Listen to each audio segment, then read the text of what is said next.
Bien, bonjour à tous. On va faire la correction de l'exercice. Alors, c'est un exercice corrigé en ligne. Le souci, c'est que lorsque vous avez dû le voir, hein, quand vous faites cet exercice, on vous dit pas où est-ce que vous avez faux. On vous donne juste à la fin votre bilan, votre score, le nombre de bonnes réponses, et c'est tout. Donc là, on va corriger, je vais me mettre à votre place, et on va corriger cela ensemble. On y va. On commence. Donc, l'éclat d'une lampe dépend du courant qui la traverse. Eh bien ça, c'est vrai.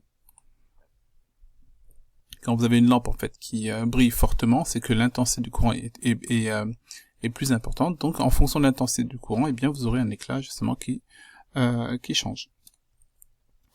Ensuite, deuxième question. Quelle est l'unité d'intensité du courant électrique? Alors ça c'est pas compliqué, hein, donc c'est l'ampère. Voilà, on valide. Suivant. Troisième question. Toutes les lampes sont identiques. Sélectionne les 2 ampèremètres qui afficheront les valeurs identiques. Alors, là, on a un mélange ici. Donc, vous avez des lampes qui sont branchées en série. Là, vous avez des lampes qui sont branchées en dérivation. Ici, les lampes sont branchées en dérivation. Donc déjà, l'ampèremètre A1, on sait que c'est celui qui indiquera l'intensité la plus importante. Puisque d'après la loi des intensités, on sait que l'intensité dans la branche principale est égale à la somme des intensités dans les branches secondaires ou branches dérivées. Donc ça, on l'a déjà vu ensemble. Donc ici, ce qui va se passer, c'est que vous allez avoir la loi des nœuds en ce point-là. Donc ce point-là, c'est un nœud. En ce point-là, en ce point-là et en ce point-là. La première chose, quand on regarde, là, comme on vous dit qu'il n'y a que 2 ampèremètres, dans cette branche, vous voyez, de là jusque là, dans cette branche et dans cette branche-là, vous avez 2 ampèremètres et 2 lampes. Donc forcément, ça peut être que ces 2 ampèremètres qui afficheront exactement les valeurs. Ensuite, la troisième question. Donc là, il faut lire le texte. Donc on vous dit que dans la copie ci-dessous, l'élève a commis une erreur. En parcourant son travail, tu auras 6 fois la main, mais il n'y a qu'une seule faute. Clique dessus, on y va. Donc énoncer la loi des intensités dans un circuit en série, ou une portion de circuit en série. Dans un circuit en série, l'intensité est la même en tout point. Bon, ça c'est vrai, donc ça, on n'y touche pas. Deuxième question. Dans le montage ci-contre, L1 brille plus que L2. Compare les valeurs indiquées par les ampèremètres. Y en a-t-il une plus grande que l'autre? Si oui, laquelle? D'accord. Bon, là, on est clairement dans le cadre d'un circuit en série, donc forcément, les intensités vont être exactement les mêmes. Donc A1 et A2 vont afficher exactement les mêmes valeurs. Donc on regarde, les valeurs indiquées par les ampèremètres sont les mêmes, selon la loi d'intensité dans un circuit en série. Donc là, il n'y a rien à changer. Troisième question. Compare les valeurs affichées par les ampèremètres dans le montage ci-contre. Alors, déjà quand on regarde avant de lire la réponse, on voit qu'il y a une diode ici qui est branchée dans le sens non passant. Ça veut dire que le courant partant de la borne plus pour aller vers la borne moins, hop, il y a un blocage. Donc ça veut dire que le courant finalement en fait il sort pas de la pile. Donc si le courant ne sort pas de la pile, il n'y a pas de courant, donc l'ampèremètre A1 n'affichera aucune intensité, pareil pour l'ampèremètre A2. Donc on lit, l'intensité donnée par A1 n'est pas nulle, car l'ampèremètre est placé avant la diode, A2 indique une valeur nulle, car la diode est bloquante. Donc c'est que cette partie en fait qui est fausse, donc on aurait dû écrire, enfin, vous aurez dû noter, l'intensité donnée par A1 est nulle. On valide. Suivant. Ensuite, tu as mesuré des intensités en classe. Les valeurs allaient jusqu'à quelques centaines de milliampères. Coche les situations où l'intensité est supérieure à 1 ampère.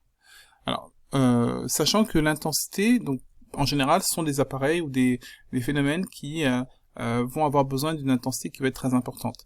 Donc là, on vous parle du téléphone portable, de la foudre, de la DEL, la montre et le TGV. Donc TGV, déjà, on peut cliquer, on peut cocher, puisque le TGV, lui, forcément, l'intensité doit être très importante. Hein. Quand vous prenez en fait un train à grande vitesse à l'intérieur, vous avez, il faut l'alimenter, il faut alimenter en électricité en fait tous les wagons. Donc forcément, on va avoir besoin de beaucoup d'intensité. Une montre, c'est pas la peine. Une diode électroluminescente, c'est les diodes que vous avez par exemple au niveau des télécommandes, par exemple. Hein. Donc là, il n'y a pas besoin en fait d'une intensité importante. La foudre, ça je peux le cliquer dessus. Et le téléphone portable, pareil, vous n'avez pas beaucoup d'intensité. On va regarder.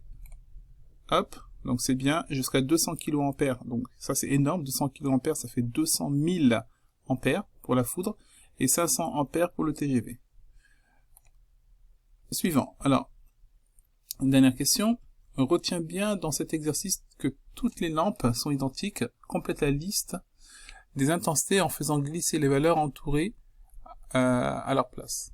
Alors, donc on a 1, 2, 3, 4 valeurs, on a 4 points d'interrogation, donc il faut choisir les bonnes valeurs. Donc on va commencer par ici, donc là, on se trouve dans le cadre d'un montage en dérivation, I2, I3 vont avoir exactement la même intensité, puisqu'on vous dit que I2 vaut 100 mA, ça veut dire que I3 vaut obligatoirement 100 mA. Donc je vais faire glisser le I3 100 mA ici. Et donc d'après la loi des intensités, on sait que I1 est égal à I2 plus I3. D'accord? Donc forcément, I1, ça sera égal à I2 100 plus 100, donc ça fait 200. Hop. Voilà. Ensuite, le deuxième montage.